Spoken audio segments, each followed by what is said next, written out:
বারাসাত সংসদীয় জেলার তৃণমূল কিষাণ ও ক্ষেতমজুরের উদ্যোগে রক্তদান শিবির ও কৃষক সম্বর্ধনা।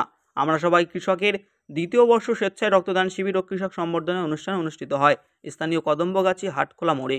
উক্ত অনুষ্ঠানে উপস্থিত ছিলেন আমডাঙ্গা বিধানসভার বিধায়ক রফিকুর রহমান, উত্তর চব্বিশ পরগনা জেলা পরিষদের সদস্য মোহাম্মদ আফতাবউদ্দিন, বারাসাত সংসদীয় জেলার কৃষাণ ক্ষেতমজদুর তৃণমূল কংগ্রেসের সভাপতি মাহফুজার রহমান, সহসভাপতি জাকির হোসেন, সহসভাপতি কাসিম আলী, জেলা সম্পাদক সৌম্য সিংহ রায়, জেলা সম্পাদক আসিফ মোল্লা, ব্লক সভাপতি শরীফুর রহমান, অঞ্চল সভাপতি শেখ রাজ্জাক রহমান, সদস্য কারশেদ আলী সহ বিশিষ্টজনেরা। উক্ত রক্তদান শিবিরে আগত রক্তদাতাদের সম্বর্ধনা দেওয়া হয় সংগঠনের পক্ষ থেকে। উক্ত অনুষ্ঠানকে ঘিরে এলাকাবাসীর উপস্থিতি ও উৎসাহ ছিল চোখে পড়ার মতো। বড় মানসিকতা ছাড়া এই অনুষ্ঠান সংগঠিত করে না কেউ। অভিনন্দন। আর যেসব রক্তদাতারা যাদের জন্য এই কাজটা করছেন তাদেরকে কি বলবেন? যারা রক্ত দিল তাদের সম্মান জানানোর ভাষা আমার জানা নেই।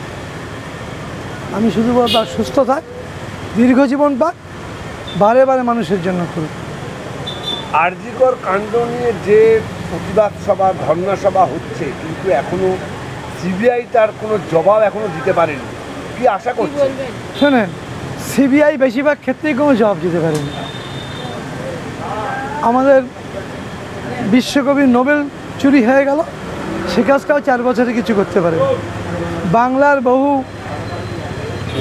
নেতা নেত্রীকে আটকে রেখেছে, তার চার্জশিট দিতে পারছে না, প্রমাণ পাচ্ছে, কিচ্ছু নেই। আর এইটা সিবিআই কি করবে জানি না। আমরা দাবি করছি, ফাঁসির দাবি করছি। মমতা বন্দ্যোপাধ্যায় তাই বলছি। আগামীকাল বিধানসভায় বিল আসছে, আমরা একটা বিল সেখানে পাস করব। বোধহয় 10 দিন না একটা সময় দিয়ে দেবে সেই বিলে, যে কোনো ধর্ষণ হলে এতদিনের মধ্যে ধর্ষকের ফাঁসি চায়। এবং মমতা বন্দ্যোপাধ্যায় মাননীয়, উনি অলরেডি প্রধানমন্ত্রীকে চিঠিও লিখেছেন এই ধরনের একটা আইন ভারতবর্ষের পার্লামেন্টে আনার জন্য। এবং এই বিজেপি ইন্ধন দিয়ে যেগুলো করাচ্ছে, ওরা বিচার চাইছে, ওরা জিইয়ে রাখতে চাইছে, জিইয়ে রেখে বাংলার মানুষকে বিভ্রান্ত করতে চাইছে। আমার মনে হয়, আমি মাঝে মাঝে দেখি জাস্টিস জাস্টিস জাস্টিস, বাংলা হয় না বিচার চায়, জাস্টিস জাস্টিস করে। যাদের মিছিলে হাঁটায় ভুল বুঝিয়ে জাস্টিস শব্দের মানেই হয়তো অনেকেই বোঝে না। বারাসাত সংসদীয় জেলা তৃণমূল কিষাণ কংগ্রেস, এটা আমার দ্বিতীয় বর্ষ। প্রতি বছরই করি, কিন্তু এবছরটা এমন একটা রাজনৈতিক অস্থিরতা, আমাদের রাজনৈতিক কর্মকাণ্ড সারা পশ্চিমবঙ্গ ব্যাপী সর্বত্র মিটিং চলছে, তার মাঝখান দিয়ে এই অনুষ্ঠান করতে পেরে আমি নিজেও যেমন মানসিকভাবে তৃপ্তি পেয়েছি, শান্তি পেয়েছি। আর সবথেকে যেটা বড় জিনিস, আমার বারাসাত সংসদীয় জেলা তৃণমূল কিষাণ কংগ্রেস কৃষকদের পাশে যে আমরা আছি, বা কৃষকদের কথা যে বাংলার মানবিক মুখ্যমন্ত্রী মমতা ব্যানার্জি যেমন ভাবছে, এবং আমার সংগঠনের দায়িত্ব পাওয়ার পর আমার মনে হয় কৃষকদের সম্বর্ধনা দেওয়া, কৃষকদের কাছে টেনে এনে তাদেরকে কিছু সামান্য কিছুই না, তাদেরকে আপ্যায়ন করা, সম্মানিত করা, এটা আমার মনে হয় আমার এই প্রথম আমরা রাজারহাটে করলাম, দ্বিতীয় দেবগঙ্গায় করছি। তাই এটা আমরা কৃষকদের প্রত্যেককে একটা করে একটা গামছা দিয়েছি 100 কৃষককে, এবং একটা করে বিরিয়ানি তাদের দুপুরে খাওয়ার জন্য দিয়েছি, একটু জল দিয়েছি। এটা মহৎ জিনিস না, কিন্তু তাদের মনের একটা শান্তি, কৃষকদের মনের একটা শান্তি। তারা সকালবেলা উঠে মাঠে চলে যায়, সারাদিন পরিশ্রম করে, সন্ধ্যেবেলা বাড়ি আসে। কেউ তাদের খোঁজ হয়তো কেউ নেয় না।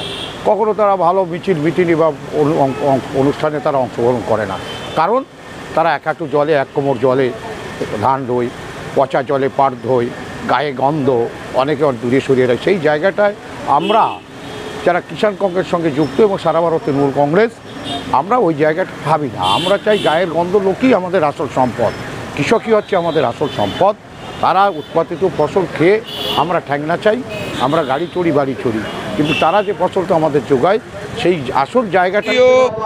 কিষাণ ক্ষেতমজুর সংগঠনকে, মাহফুজার ভাই সহ তার সকল টিমকে আমি আন্তরিক অভিনন্দন, ধন্যবাদ এবং ভালোবাসা জানাই। তারা রাজনৈতিক কর্মসূচির সাথে সাথে বিভিন্ন রকম সামাজিক কর্মসূচি সংসদীয় এলাকা জুড়ে করছে। আজকে যেমন এখানে রক্তদান শিবির করছে, তার সাথে সাথে কৃষকদের সংবর্ধনা দিচ্ছে। বারাসাত জুড়ে তারা এরকম কাজ অনেক জায়গায় করেছে, আমি বিভিন্ন জায়গায় দেখেছি। তার জন্য মাপুজার ভাই সহ আমি এই সংগঠনের সকলকে আন্তরিক অভিনন্দন, ধন্যবাদ এবং ভালোবাসা জানাই। রক্তদাতাদের উদ্দেশ্যে আমার একটাই বক্তব্য, রক্ত যখন মানুষের প্রয়োজন হয় তখন তো মানুষের রক্ত কাজে লাগে। সুতরাং আমরা যদি রক্ত না দেই তাহলে ব্লাড ব্যাংক শূন্য হবে, আমরা পয়সা থেকেও রক্ত পাবো না।